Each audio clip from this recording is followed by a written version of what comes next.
ఓం శ్రీ సాయినాథాయ నమః. శ్రీ సాయి సచ్చరిత్రము 41వ అధ్యాయం. చిత్రపటం యొక్క వృత్తాంతము. గుడ్డపీలికలను దొంగిలించుట, జ్ఞానేశ్వరి చదువుట. చిత్రపటం యొక్క వృత్తాంతము. గత అధ్యాయంలో చెప్పిన ప్రకారము ఈ అధ్యాయంలో చిత్రపటం యొక్క వృత్తాంతం చెప్పేదము. గత అధ్యాయంలోని విషయం జరిగిన 9 సంవత్సరములకు అలీ మహమ్మద్ హేమాడ్ పంత్ను కలిసి ఈ దిగువ కథ అతనికి చెప్పాను. ఒకనాడు బొంబాయి వీధులలో పోయినప్పుడు వీధిలో తిరిగి అమ్మువాని వద్ద అలీ మహమ్మద్ సాయిబాబా పటం కొనెను. దానికి చట్రం కట్టి తన బాంద్రా ఇంటిలో గోడకు వేలాడదీశాను. అతడు బాబాను ప్రేమించుడిచే ప్రతిరోజు చిత్రపటం దర్శనం చేయుచుండెను. హేమాడ్ పంత్కు ఆ పటం ఇచ్చుటకు 3 నెలల ముందు అతడు కాలు మీద కురుపులేచి బాధపడుచుండెను. దాని శస్త్రచికిత్స జరిగాను. అప్పుడు అతడు బొంబాయిలో ఉన్న తన బావమరిదకు నూర్ మహమ్మద్ పీర్బాయి ఇంటిలో పడి ఉండెను. బాంద్రాలో తన ఇల్లు 3 మాసముల వరకు మూయబడి ఉండెను. అక్కడ ఎవరునూ లేకుండిరి. అతడు ప్రసిద్ధి చెందిన అబ్దుల్ రెహమాన్ బాబా, మౌలానా సాహెబ్, మహమ్మద్ హుస్సేన్, సాయిబాబా, తాజుద్దీన్ బాబా మొదలగు యోగుల పటములు ఉండెను. వానిని కూడా కాలచక్రము విడవలేదు. అతడు వ్యాధితో బాధపడుచు బొంబాయిలో ఉండెను. బాంద్రాలో ఆ పటములు ఎలా బాధపడవలేను. పటములకు కూడా చావు పుట్టుకలు ఉన్నట్లుండెను. పటములన్నీ వాని అదృష్టములు అనుభవించెను. కానీ సాయిబాబా పటం మాత్రము ఆ కాలచక్రమును తప్పించుకొనెను. అదెట్లు తప్పించుకొనగలిగినదో నాకింతవరకు ఎవరూ చెప్పలేరు. దీనిని బట్టి సాయిబాబా సర్వాంతర్యామీను, సర్వవ్యాపి అని, అనంతుడని తెలియచున్నది. అలీ మహమ్మద్ అనేక సంవత్సరముల క్రిందట యోగేగు అబ్దుల్ రెహమాన్ బాబా యొక్క చిన్న పటమును మహమ్మద్ హుస్సేన్ ధారియా వద్ద సంపాదించాను. దానిని తన బావమరిదగు నూర్ మహమ్మద్ పీర్బాయికి ఇచ్చాను. అది అతని టేబుల్లో 8 సంవత్సరములు పడి ఉండెను. ఒకనాడు అతడు దానిని చూశాను. అతడు దానిని ఫోటోగ్రాఫర్ దగ్గరికి తీసుకుని పోయి సజీవ ప్రమాణమంతా పెద్దదిగా చేయించి దాని ప్రతులను తన బంధువులకు, స్నేహితులకు పంచిపెట్టాను. అందులో ఒకటి అలీ మహమ్మద్కి ఇచ్చాను. దానిని అతడు తన బాంద్రా ఇంటిలో పెట్టాను. నూర్ మహమ్మద్ అబ్దుల్ రెహమాన్ గారి శిష్యుడు. గురువు నిండు దర్బార్లో ఉండగా అతడు గురువు గారికి దీన్ని కానుకగా ఇచ్చుటకు పోగా వారు మిక్కిలి కోపించి కొట్టబోయి నూర్ మహమ్మద్ని అతడి నుండి తరిమివేసిరి. అతడు మిగులు విచారపడి చికాకు పొందాను. తన ద్రవ్యమంతయు నష్టపడుటే కాక గురువు గారికి కోపము, అసంతుష్టికి కారణమయ్యానని చింతించెను. విగ్రహారాధన గురువు గారికి ఇష్టం లేదు. ఆ పటము అపోలో పోర్బందర్లోకి తీసుకుని పోయి ఒక పడవను అద్దెకు కట్టించుకొని సముద్రంలోకి పోయి దానిని అక్కడ నీళ్లలో ముంచివేశాను. తన బంధువుల వద్ద నుండి, స్నేహితుల వద్ద నుంచి పటములు తెప్పించి వానిని కూడా బాంద్రా సముద్రంలో ముంచెను. ఆ సమయమున అలీ మహమ్మద్ తన బావమరిది ఇంట్లో ఉండెను. యోగుల పటములను సముద్రంలో పడవేసినచో తన వ్యాధి కుదురునని బావమరిది చెప్పాను. అది విని అలీ మహమ్మద్ తన మేనేజర్ను బాంద్రా ఇంటికి పంపి అక్కడున్న పటములన్నింటినీ సముద్రంలో వేయించాను. 2 నెలల పిమ్మట అలీ మహమ్మద్ తన ఇంటికి రాగా బాబా పటం ఎప్పటికి వలె గోడ మీద ఉండుట గమనించి ఆశ్చర్యపడెను. తన మేనేజర్ పటములన్నీ తీసివేసి బాబా పటం ఎట్లు మరిచానో అతనికే తెలియదు. వెంటనే దానిని తీసి బీరువాలో దాచెను. లేకున్నా తన బావగారు దాన్ని చూచినచో దానిని కూడా నాశనం చేయనని భయపడెను. దానిని ఎవరికి ఇవ్వలేను, దాన్ని ఎవరు జాగ్రత్త పరిచేతరు, దాన్ని భద్రంగా ఎవరు ఉంచగలరు అనే విషయములు ఆలోచించుతుండగా సాయిబాబానే ఇస్ము ముజావర్ను కలిసి వారి అభిప్రాయం ప్రకారము చేయవలసినదని చెప్పినట్లుగా తోచెను. అలీ మహమ్మద్ ఇస్ము ముజావర్ను కలుసుకొని జరిగింది చెప్పాను. ఇరువురు బాగా ఆలోచించి ఆ పటమును హేమాడ్ పంత్కి ఇవ్వ నిశ్చయించిరి. అతడు దాన్ని జాగ్రత్త పరచునని తోచెను.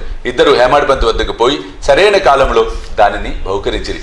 ఈ కథను బట్టి బాబాకు భూత భవిష్యత్ వర్తమానాలు తెలియననియు చాకచక్యముగా సూత్రములు లాగి తన భక్తుల కోరికలను ఎట్లా నెరవేర్చుచుండెనో కూడా తెలియచున్నది. ఎవరైతే ఆధ్యాత్మిక విషయములలో ఎక్కువ శ్రద్ధయో వారిని బాబా ప్రేమించుటే కాక వారి కష్టములు తొలగించి వారిని ఆనందభర్తులుగా చేయుచుండునని రాబో కథల వలన తెలియను. గుడ్డపీలికలను దొంగిలించుట, జ్ఞానేశ్వరి చదువుట. బీవీదేవ్ దహనులో మామలతుదార్ అతడు జ్ఞానేశ్వరిని ఇతర మత గ్రంథములను చదవవలనని చాలా కాలం నుండి కోరుచుండెను. భగవద్గీతపై మరాఠీ భాషలో జ్ఞానేశ్వరుడు రాసిన వాక్యే జ్ఞానేశ్వరి. ప్రతిదినము భగవద్గీతలో ఒక అధ్యాయమును ఇతర గ్రంథముల నుండి కొన్ని భాగములను పారాయణం చేయుచుండెను. కానీ జ్ఞానేశ్వరి ప్రారంభించగానే ఏవో అవాంతరములు ఏర్పడుచే పారాయణం ఆగిపోచుండెను. 3 నెలలు సెలవు పెట్టి షిరిడీకి వెళ్లి అక్కడి నుండి తన స్వగ్రామకు పౌండకు పోయాను. ఇతర గ్రంథములన్నీ అతడు చదివాను. కానీ జ్ఞానేశ్వరి ప్రారంభించగానే ఏమో విపరీతమైన చెడ్డ ఆలోచనలు తన మనసును ప్రవేశించుటచే చదవలేకుండెను. అతడెంత ప్రయత్నించినను కొన్ని పంక్తులు కూడా చదవలేకపోయాను. కాబట్టి బాబా తనకు ఆ గ్రంథం నందు శ్రద్ధ కలుగు చేసినప్పటికీ దానిని చదువుమని వారి నోటి వెంట వచ్చినప్పుడే దానిని ప్రారంభించదనని, అంతవరకు దాన్ని తెరవకూడదని నిశ్చయం చేసుకున్నాను. 1914 సంవత్సరం ఫిబ్రవరి నెలలో కుటుంబ సైతంగా షిరిడీ వెళ్ళాను. అక్కడ ప్రతిదినము జ్ఞానేశ్వరి చదువుచుంటివా అని బాపుసాహెబ్ జోగ్ దేవుని అడిగాను. దేవ్ తనకట్టి కోరిక కలదని కానీ దానిని చదువుటకు శక్తి చాలుకుండేనని బాబా ఆజ్ఞాపించినచో దానిని ప్రారంభించేదనని చెప్పాను. అప్పుడు జోగ్ ఒక పుస్తకంను తీసుకొని బాబాకి ఇచ్చినచో దాన్ని వారు తాకి పవిత్రం చేసి ఇచ్చేదరని, అప్పటి నుండి నిరాటంకముగా చదవవచ్చని దేవుకు చెప్పాను. బాబాకు తన ఉద్దేశం తెలియను కనుక దేవుగారు అట్లు చేయుటకు అంగీకరించలేదు. బాబా తన కోరికను గ్రహించలేరా? దానిని పారాయణం చేయమని స్పష్టంగా ఆజ్ఞాపించలేరా? దేవు బాబాను దర్శించి ₹1 దక్షిణ ఇచ్చాను. బాబా ₹20 దక్షిణ అడుగగా దానిని చెల్లించాను. ఆనాడు రాత్రి బాలకరాముడు అనువానిని కలుసుకొని అతడు బాబా యందు గల భక్తిని వారి అనుగ్రహం ఎట్లు సంపాదించారని ప్రశ్నించాను. మరుసటి దినము హారతైన పిమ్మట అదంతయు తెలిపేదనని చెప్పాను.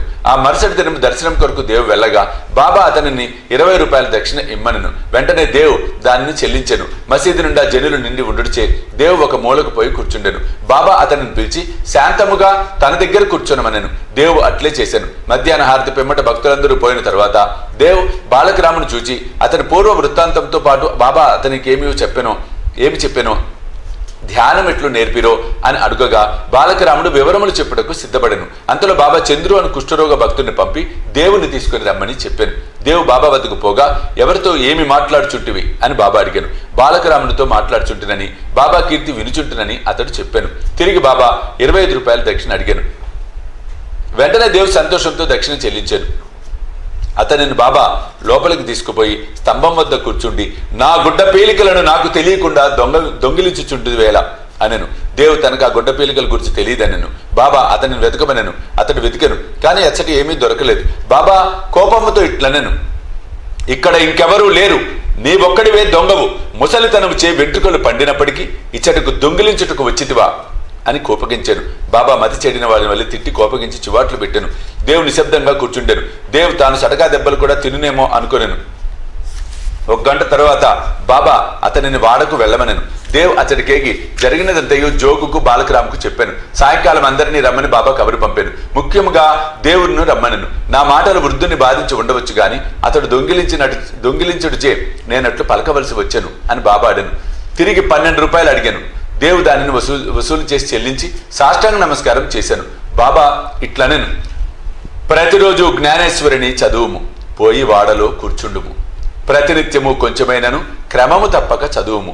చదువునప్పుడు దగ్గరున్న వారికి శ్రద్ధాభక్తులతో బోధపరిచి చెప్పుము. నేను నీకు జల్తారు సెల్లాను ఇవ్వుటకు ఇచ్చట కూర్చుని ఉన్నాను. ఇతరుల వద్దకు పోయి దొంగిలించెదవేలా? నీకు దొంగతనము అలవాటు పడవలనని ఉన్నదా? బాబా మాటలు విని దేవు సంతసించాను. బాబా తనను జ్ఞానేశ్వరుని ప్రారంభించమని ఆజ్ఞాపించనని, తమకు కావలసినదేదో అది దొరికినని, అప్పటి నుండి తాను సులభంగా చదవగలనని అనుకున్నాను. తిరిగి బాబా పాదాలకు సాష్టాంగ నమస్కారం చేశాను. తాను శరణు వేడెను కనుక తనను బిడ్డగా నుంచి జ్ఞానేశ్వరి చదువుటలో తోడ్పడవలసినదని బాబాను వేడుకొనెను. పీలికలు దొంగిలించుట అనగానేమో దేవు అప్పుడు గ్రహించెను. బాలకరామును ప్రశ్నించుటే గుడ్డ పీలికలను దొంగిలించుట. బాబా కట్టి వైఖరి ఇష్టము లేదు. ఏ ప్రశ్నకైనా సమాధానమిచ్చుటకు తామే సిద్ధంగా ఉండిరి. ఇతరులను అడుగుటకు బాబాకు ఇష్టం లేదు. అందుచే అతన్ని బాధించి చికాకు పెట్టెను. అదీనుగాక ఇతరులను అడగకుండా బాబానే సర్వము అడిగి తెలుసుకునవలసినదనియు ఇతరులను ప్రశ్నించుట నిష్ప్రయోజనమని చెప్పాను. దేవ తిట్లను ఆశీర్వాదములుగా భావించి సంతుష్టితో ఇంటికి పోయాను. ఆ సంగతి అంతటితో సమాప్తి కాలేదు. బాబా చదువుమని ఆజ్ఞాపించి ఊరుకొనలేదు. 1 సంవత్సరం లోపుగా బాబా దేవు వద్దకు వెళ్లి వారిని అభివృద్ధి కనుగొనెను. 1914వ సంవత్సరము ఏప్రిల్ 2వ తేదీన గురువారము ఉదయం బాబా స్వప్నంలో సాక్షాత్కరించి పై అంతస్తులో కూర్చుండి జ్ఞానేశ్వరి బోధపడుచున్నదా లేదా అని అడిగాను. లేదు బాబా అని జవాబిచ్చాను. ఇంకెప్పుడు తెలుసుకొనిదెవు అనెను. దేవు కండ్ల తడిపెట్టుకొని నీ కృప వర్షించనిదే పారాయణము చికాకుగా ఉన్నది, బోధపడుటకు చాలా కష్టంగా ఉన్నది, నేను దీన్ని నిశ్చయముగా చెప్పుచున్నాను అనెను. బాబా చదువునప్పుడు నీవు తొందరపడుచున్నావు, నా ముందర చదువుము, నా సమక్షమును చదువుము. ఏమి చదవలను బాబా? ఆధ్యాత్మ చదువుము. పుస్తకమును తీసుకుని వచ్చుటకు దేవు వెళ్ళను. అంతలో మెలకు వచ్చి కళ్ళు తెరిచాను. ఈ దృశ్యము చూసిన పిమ్మట దేవుకి ఎంత ఆనందము సంతోషము కలిగెను చదువరలే గ్రహింతురుగాక.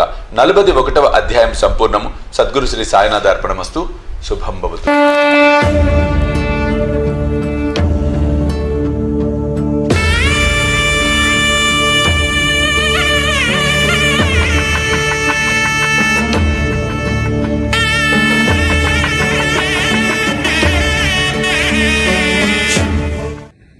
సాయి దివ్య రక్షా కవచ యంత్రానికి